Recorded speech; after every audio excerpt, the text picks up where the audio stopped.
There's a quote in the Bible in Numbers 35:16 through 18. In that quote, it says, "The murderer shall surely be put to death." I start off with this quote because it describes how even in religion, in an ancient religion text, there is vengeance for victims by having their murderer killed. The death penalty is effective by bringing closure to the victim's family.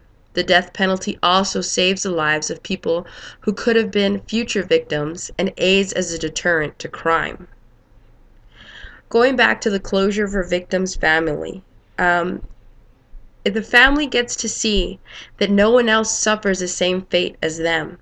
This was argued in an essay by David Anderson entitled "The Death Penalty, a Defense." He goes on to say how once the murderer is put to death, the family can continue the steps of grieving for their loved one. Also, society gets retribution for this crime that the murderer committed.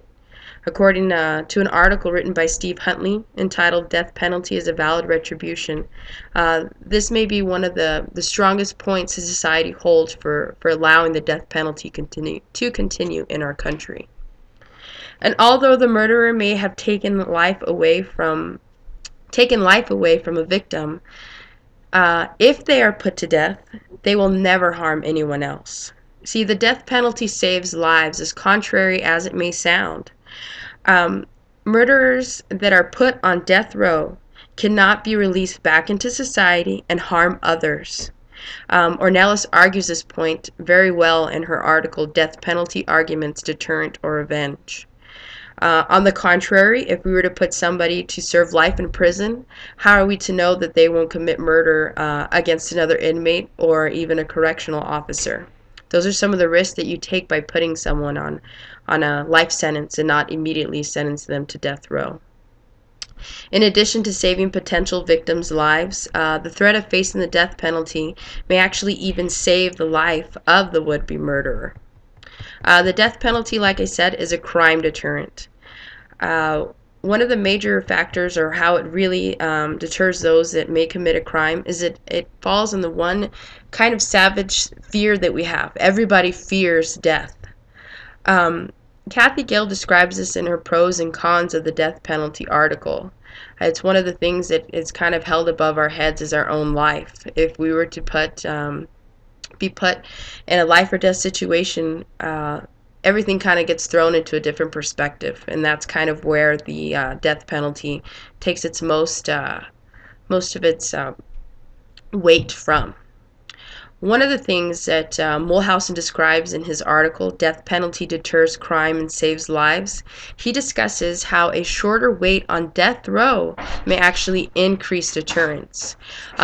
If the murderer actually knows that they're going to have a very limited time on death row, this may actually deter them from committing the crime. Many people feel that death row, they could be on there for 10, 15 years before they actually meet their fate.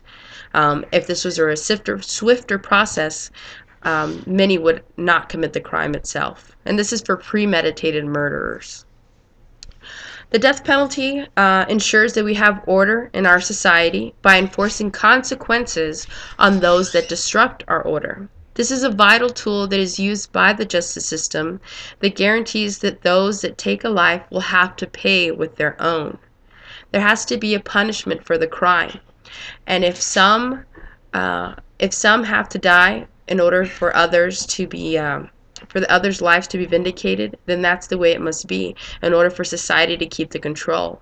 If nobody were to face the fear of death, what's to hold back from society from running amok and people kind of doing whatever they want to do because they could be out in 10, 15 years tops. So like I said, the death penalty makes sure that the victims get some sort of dignity back that the killer had gotten away from them. It can help deter those future murderers from even thinking about committing the crime. And it also helps save a life, even if it's the future could be victim's life, or it could be actually be the murderer themselves from even committing the murder and ending up on death row.